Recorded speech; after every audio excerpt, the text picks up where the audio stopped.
Is that too wordy? No, Okay, no, we're back on the air, and at this point, ladies and gentlemen, we got a rare treat. And I've actually thought about doing some of this stuff myself, but I'm... Oh, sorry. It's my stupid internet browser. Please But keep going. Eugene Platt is also a published poet, and he's going to read a selection for us tonight, and the selection is called New Priorities, and perhaps we can do a little analysis of it. But ladies and gentlemen, this is Eugene Platt from his book, the title book, With Your Daughter. What's the title of the book? Summer Days with Daughter. Oh, see, he's tugging on my heartstring already. Mr. Platt, why don't you go ahead and take over? Very well. This is a poem that was inspired by my daughter when she was an infant sleeping in a crib. New Priorities. My preoccupation is no longer empires. I tiptoe in darkness to witness your blankets rise and fall.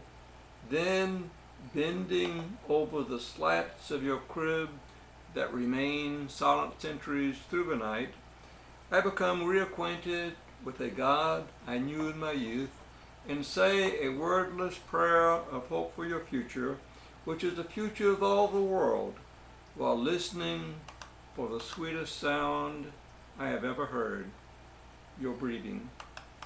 Very nice. Oh, very nice. God, yeah, that's it's- wonderful. I have a daughter too. I'm telling you, you're tugging up my heartstrings here. I love this. It reminds me actually of a poem done by Coleridge. This one's of course about your daughter, but when you mentioned a silent prayer, Yeah.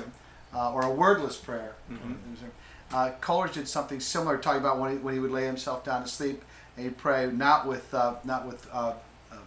bended knees or cupped hands, but silently in his bed, just silently. Now, actually, I think that's kind of the best ways to pray. I think it's sometimes it's just a matter of talking to God. That's all it is. It's just a matter of talking. But I tell you, oh God, how many times I sat over my daughter's bed and just watched that blanket go up and down. I know exactly what you're talking about. That's just but the quality of universality. Of all the poems I've ever written, I think it best epitomizes that quality. Almost everyone can identify it. It evokes a powerful image. Could sure. you also read the one you had there on Mother's Day? You have one on the exact opposite page on Mother's Day. Well, sure. I'm sure you've heard it before. Don't tell me this is original to you. Oh, that one? Oh, yeah, I wrote that when I was... I wrote something on Mother's Day? Well, this is written on behalf of an infant daughter. This is your day, and I, swaddled in your favorite hue, am like a little pink rose. I should back up. This is in her voice. I'm speaking for her as if she was speaking to the daughter. Oh, okay. Written on behalf of them. This is your day, and I, swaddled in your favorite hue, am like a little pink rose, plucked from within you. This is your day, and I, the fruit of your love for another, a turtle dove of your hearts, am glad he's my dad, you my mother. This is your day, and I, cute as a duckling and cuddly too, tiny shoot of taller tree, hear your sigh and coo, the contentment of being me. You're a wonderful poet. I Well, love your very stuff. nicely done. I tell you, as my wife told you, in the wintertime when very things are quiet here, I read poetry to my wife, and we still live, and she loves it. And I'm going to be reading your collection here to my wife this winter. After, of course, I've been through it 2 or 3 times myself, because I will always go back and reread the poetry because there's something that's in it. I wanted to point. Oh, there was something. Oh, on the poem you wrote about being and it has something to do with your daughter being in the water. Oh God, I have to come up with it right now. Hang on a second, because I made a point because I just absolutely love what you did with it, the structure of the poem. And it's where you got like the sea. You end the poem and he structured it so that you talk about the depth of the water and the thing was deep like the sea, but like the sea moved down the page to give it depth. You pull the reader down the page like deep water. And I thought, my God, that was a stroke. That was a stroke of poetic genius. Folly Beach Hot Dogs. Folly Beach Hot Dogs. That's it. Folly Beach Hot Dogs. It's a wonderful poem. Didn't we review Folly Beach Hot Dogs for the last show? We did. Yeah. No, that was Cosmic Cosmic Dogs. Dogs. Yes. Apparently a hell of a hot dog. You mix a wonderful play where he talks about going from hot dogs to cool girls. That was a lovely little twist of that. That's what I love about poetry, the twists in it, and then the declination that you have in there, like the sea. It's almost like the notes in a song, the way you did that. What we need to do this as a segment.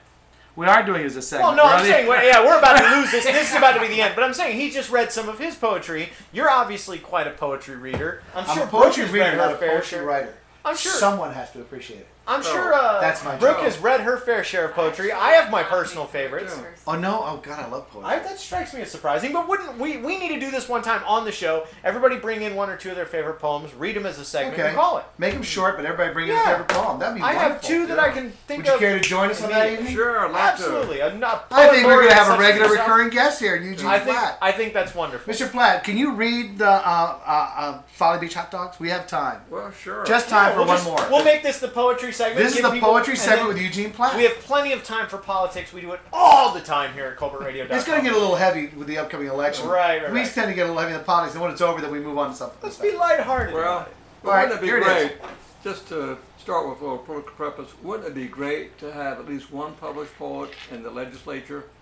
I mean, the Czech Republic had Václav Havel, the noted playwright. He became their president or prime minister, didn't he? He could be governor. Yeah. That's right.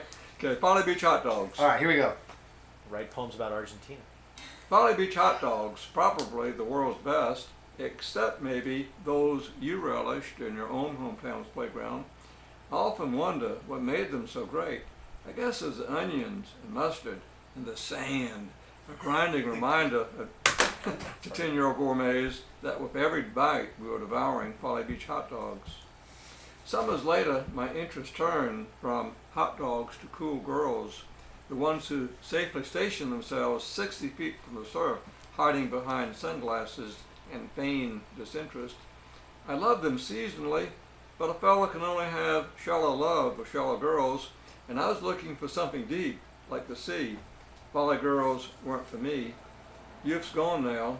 The youth that surfboarded in this morning was washed out to sea with the noontide of imminent middle age. I still come to the beach, but I walk farther, down past the hot dogs and cool girls. I walk until I come to a lonely spot to share only with a couple of seagulls and a crab or two. There I spread an olive drab blanket and break open my soul to sun itself in the softer sunshine of late afternoon. I've revised that poem, and the revised version is on my website. In fact, EugenePlatt4StateHouse.com? Yes. Okay. Yes. And on the home page, click on the poetry, you see it at the upper right. There are also a couple poems about my late wife Mary that, were written after she died. And in fact, Folly Beach Hot Dogs, that line, every time I say it, I wish I'd maybe made the revision to this copy that I gave to you before. The line, I love them seasonally, but a fellow can only have shallow love of shallow girls. I didn't like that, so revised it is, but a fellow can only have shallow love with girls who only want to have fun. I can see that revision. Yeah, sure. I just thought it was. I thought the original line was actually quite profound. Yeah. Right. But the change is good too. But I kind of like the first one you put. I didn't want to refer to anyone else as shallow. Oh no, you can refer to everybody as shallow. Trust me, Yeah, we've all been young. Oh, yeah. We've all been shallow. You're about to refer to a lot of my friends as shallow here in the next segment. Trust me. Trying, ladies and gentlemen, that was the poetry of Eugene Platt. Thank you very much for gracing us. And I tell you, Mr. Platt, I congratulate you. You've done one thing that nobody else has been able to do, and that is to shut us up for 30 seconds at a time. And we'll be right back with Colbertradio.com. Where he won't do it again.